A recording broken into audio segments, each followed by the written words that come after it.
kembali lagi, saya Denis Bengkol di Menis Talk, ruang diskusi dan berbagi. Dan sekarang telah hadir di studio Ibu Insinyur Siti Hadijah MSc, Kepala Balai Besar Karantina Ikan, Pengendalian Mutu dan Keamanan Hasil Perikanan Makassar. Selamat datang Bu, selamat sore. Selamat sore. Apa kabar Bu? Alhamdulillah dengan cuaca hujan tetapi tetap harus semangat. Benar Bu. Apalagi akhir tahun pasti sibuk ya Bu ya?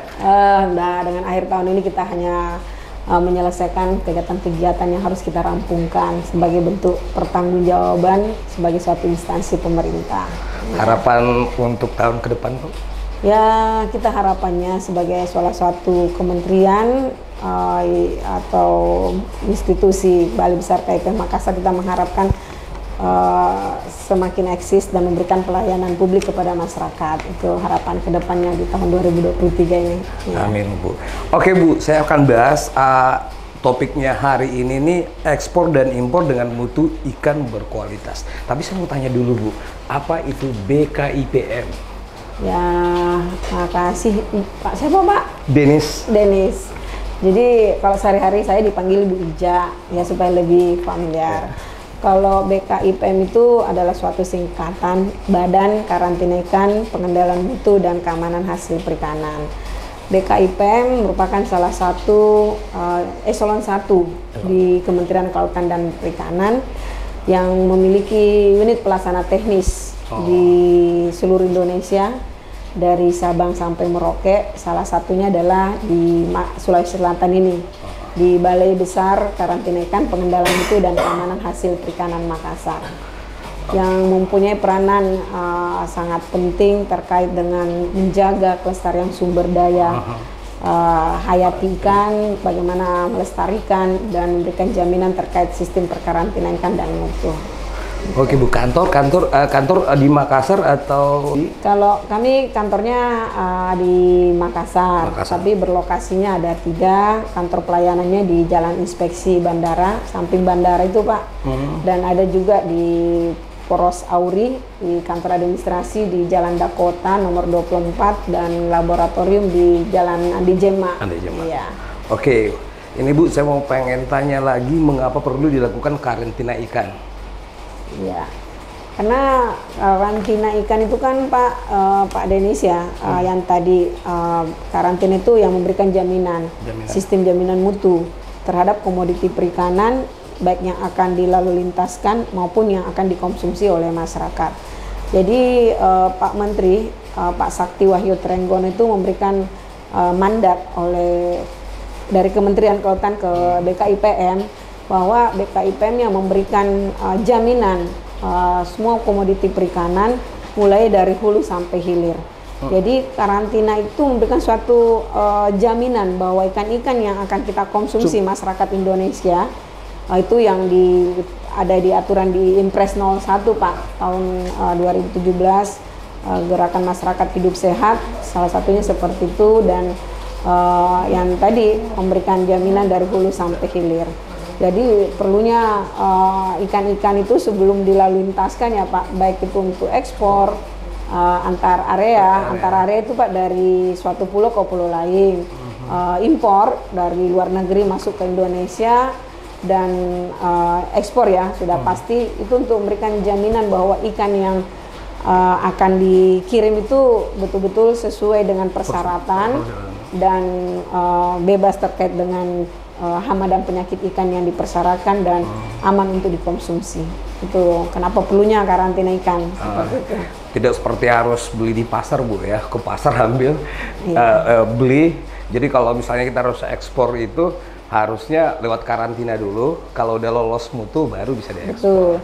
Kalau saat ini Pak Denis, yang bukan hanya produk perikanan yang akan ekspor, kita juga yang harus kita memberikan jaminan komoditi perikanan yang untuk konsumsi masyarakat kita Indonesia ini, itu yang kita harus juga berikan jaminan. Kayak di pasar, kami secara periodik ada di beberapa pasar-pasar tradisional dan pasar-pasar modern untuk yang tadi memberikan jaminan bahwa ikan yang akan dikonsumsi oleh masyarakat kita, termasuk Pak Denis nih, termasuk kami kita semua ini betul-betul sehat.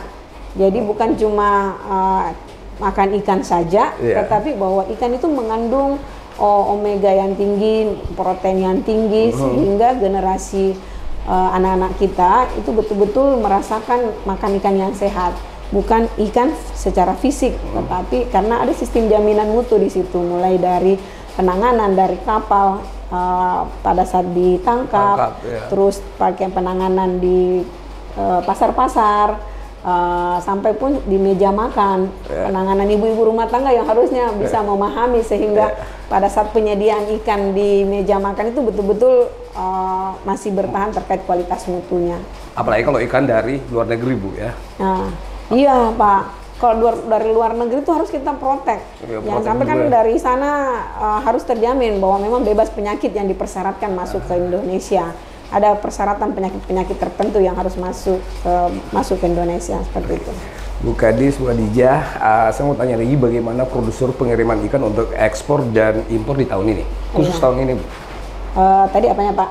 Prosedur. Jadi kalau prosedurnya yang jelas bahwa semua para pelaku usaha, masyarakat yang akan melaluntaskan komoditi perikanannya yang pastinya memiliki legal aspek, Pak. Itu yang paling penting ya, Pak. Legal aspek dan memiliki persyaratan-persyaratan tertentu. Jadi misalnya kalau di karantina ikan itu kan ada terkait dengan biosecurity.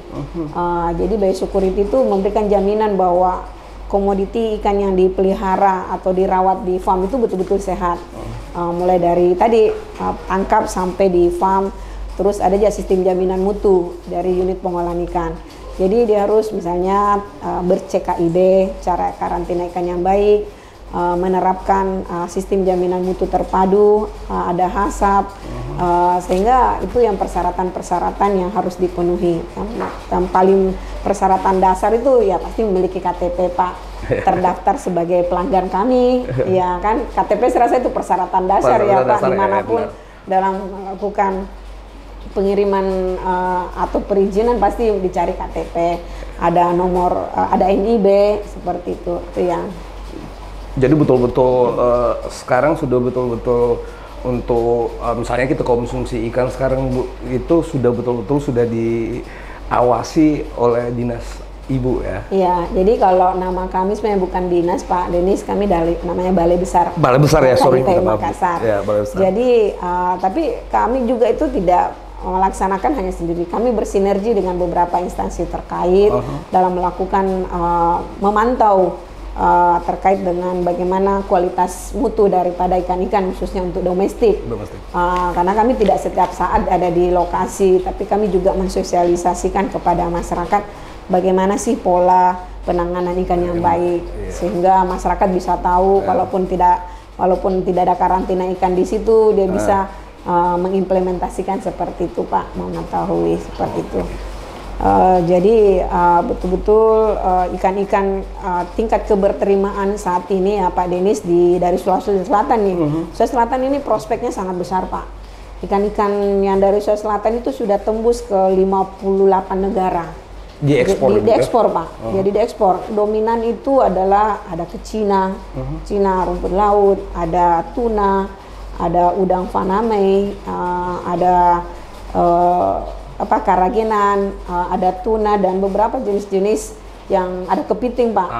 Itu yang jenis-jenis komoditas andalan Sulawesi Selatan. Apalagi dengan amanat yang disampaikan program prioritas Bapak Kementerian Kelautan ini, Bapak Sakti Wahyu Trenggono, ada beberapa 4 komoditi program prioritas utama. Jadi rumput laut, lobster, kepiting, dan udang. Itu program prioritas dari Kementerian Kelautan. Oke, Bu, apakah ada program BKIPM tahun depan yang mendukung pelaku usaha ekspor dan impor hasil perikanan? Ya, untuk program itu kita setiap tahun melaksanakan karena memang tugas dan tanggung jawab kami untuk selalu mensosialisasikan kepada masyarakat terkait dengan prosedur, baik itu prosedur terkait dengan ekspor, impor, antar area, itu yang paling penting. Yang kedua, bagaimana kami setiap saat untuk melakukan asistensi. Asistensi itu, Pak, untuk memudahkan para pelaku usaha ekspor UMKM Jadi kami sekarang ini mendorong terkait dengan mendukung program pemerintah daerah Sulawesi Selatan maupun Kementerian Kelautan untuk bisa memberikan kemudahan-kemudahan layanan kepada UMKM untuk bisa ekspor. Selama ini kan yang melakukan ekspor itu adalah pelaku usaha yang skala besar. Jadi kita mau membangkitkan masyarakat yang menengah, skala menengah untuk bisa melakukan ekspor. Itu ada kemudahan, itu kita berikan asistensi ekspor. Yang ketiga, kita melakukan pelayanan. Kita ada namanya inovasi, yaitu jemput bola. Itu yang selalu kita lakukan. Jadi kami mendekatkan diri kepada masyarakat, pelaku usaha untuk bisa memberikan pelayanan. Sehingga mereka merasakan bagaimana kemudahan-kemudahan di Balai Besar KIPM Makassar. Apalagi nih Pak Denis, di akhir tahun ini Pak, alhamdulillah kita diapresiasi oleh Kemenpan RB sebagai top 3 pelayanan publik, pelayanan prima. Itu salah satu bentuk pertanggungjawaban moral yang harus kami laksanakan kepada masyarakat, pembuktian bahwa tidak hanya sekedar mendapatkan apresiasi dari Bapak Menteri Kelautan dan Bapak Menpan RB, tetapi pelayanan prima ini betul-betul bisa kami mendekatkan diri kepada masyarakat terkait pelaku usaha, khususnya yang untuk komoditi perikanan. Jadi seperti itu. Jadi bukan cuma pengusaha besar yang ekspor, jadi pengusaha menengah sekarang sudah bisa ekspor. Sudah bisa Pak, dan mana yang UMKM dan UMKM itu memberikan kemudahan persyaratan. Kalau kita lihat di OSS itu ada banyak kemudahan yang diberikan kepada UMKM untuk melaksanakan ekspor tersebut. Dan kemarin sinergitas antara Bea Cukai, kolaborasi dengan Bea Cukai, BNI yang di bulan Desember kemarin ini, itu ada bagaimana perbankan sudah mengangkat UMKM untuk bisa ekspor. Jadi ada beberapa UMKM sudah bisa ekspor, sehingga malah di momen tersebut itu sudah ada buyer untuk bisa mereka untuk dapat konektivitas untuk memasarkan produk-produk komoditi perikanannya, seperti itu Pak. Jadi bantuan dari dinas terkait sekarang Bu, itu sudah gampang sekali ya mereka untuk ekspor. Iya, jadi teman-teman para pelaku usaha itu kita ada namanya inovasi di Balai Besar KIPM Makassar itu, mereka tidak perlu dengan susah payah datang ke kantor Pak Denis. Pak Denis juga kalau melakukan kami memberikan pelayanan ini cukup di sini atau dimanapun di warung kopi dapat mengakses. Kami ada namanya layanan Sipeta, inovasi pelayanan cepat, tepat, mantap dan anti corona. Jadi pengguna jasa kami yang ada di Palopo, ada di Selayar, di Luwu Timur, itu mereka dapat melakukan permohonan melalui gadget aja udah bisa Bu ya? Jadi dengan genggaman ini sudah bisa kami melakukan pelayanan itu memberikan kemudahan. Coba bayangkan Pak, kalau dari Palopo dia naik kendaraan berapa ratus kilometer, apalagi dengan cuaca seperti ini ya Pak, tembus hujan. Tapi dengan sekarang tidak seperti itu Pak. Itu inovasi yang kita bangun untuk memberikan kemudahan. Tanpa tatap muka itu pelayanan sudah tetap berjalan. Berjalan ya Bu ya. Apalagi dengan era digitalisasi itu kan tuntutan saat ini. Benar, Bu. Tuntutan kita untuk memberikan pelayanan yang era digitalisasi. Iya, seperti itu. Terima kasih banget. Dan ini Bu, bagaimana sih kedudukan BKIPM di Sulawesi Selatan? Jadi kalau BKIPM yang tadi saya sampaikan itu, BKIPM itu kan salah satu eselon 1 ada di Kementerian Kelautan. Memiliki 47 unit pelaksana teknis, salah satunya di Sulawesi Selatan. Kami itu merupakan salah satu instansi vertikal di bawah BKIPM, Kementerian Kelautan yang ada di Sulawesi Selatan ini. Ada beberapa unit pelaksana teknis Kementerian Kelautan yang ada di Sulawesi Selatan. Jadi ini merupakan tanggung jawab kami untuk bisa membangun Sulawesi Selatan yang ada di Sulawesi Selatan ini. Oke Bu, selain Ibu sebagai Kepala UPT BKIPM, apa masih ada wanita-wanita hebat lain yang menjabat posisi seperti Ibu ini di daerah lain, khusus daerah lain ya? Iya, selain saya yang tadi saya sampaikan ada 47 UPT ya, dari Sabang sampai Merauke. Jadi kepala badan saya itu perempuan, Ibu. Jadi seorang ibu, jadi kepala badan eselon 1 kami pimpinan ya itu adalah perempuan. Ibu Dr. Pamuji Lestari itu seorang perempuan, dan kepala UPT-nya ada 4. Jadi ada 4 wanita tangguh dipimpin oleh Ibu Tangguh. Jadi maksud saya di Sulawesi Selatan, Kepala Balai Besar KIPM Makassar, ada Kepala Buski PM yang di Jakarta, ada yang di Sorong, Ibu Nikmatullah, dan ada yang Kepala SKIPM Babau, Ibu Yuni Irawati. Jadi ibu-ibu ini yang memberikan kontribusi yang sangat luar biasa dalam memajukan Kementerian Kelautan dan Perikanan khususnya di BKIPM seperti itu. Oke, jadi cewek-cewek ini yang kuliah jangan patah semangat. Nah, bisa seperti ibu bisa jadi pemimpin. Oke Bu, dan ini pertanyaan terakhir saya. Bagaimana sih sinergitas antara Dinas Kelautan dan Perikanan dengan BKIPM? Ya, alhamdulillah untuk Dinas Perikanan Kelautan khususnya di Provinsi Selatan ini sinergitasnya saat ini sangat banyak. Kami selalu berkoordinasi, berkomunikasi dan bekerja sama terkait dengan kegiatan-kegiatan yang terkait dengan sistem perkarantinaan ikan dan mutu. Apalagi di tahun ini kami dengan Kepala Dinas Kelautan dan Perikanan Provinsi Sulawesi Selatan, Bapak Ilyas, kemarin kita sudah menandatangani MOU terkait dengan sharing pengujian atau pelaksanaan pengujian di laboratorium. Jadi kami melakukan MOU untuk bisa ada kerjasama terkait dengan pengujian atau subkontrak pengujian yang kami lakukan. Dan dengan Dinas Perikanan ini juga kami melakukan kegiatan misalnya pengendalian sistem jaminan mutu yang tadi saya bercerita, yang di pasar-pasar tradisional dan pasar-pasar modern itu secara berkala kami turun bersama untuk melihat kalau dari Dinas Perikanan itu yang memberikan pembinaan, kami yang melakukan secara teknis terkait dengan pengendalian sistem jaminan mutu yang ada di sentra-sentra pasar tradisional dan pasar modern tersebut tadi. Dan secara berkala juga kami bersama-sama melakukan rapat monitoring terkait dengan perkembangan sharing data komoditi perikanan yang ada di Sulawesi Selatan ini, seperti itu. Dan demikianlah bincang-bincang saya dengan Ibu Siti Hadijah MSc. Terima kasih sudah hadir di sore hari. Terima kasih.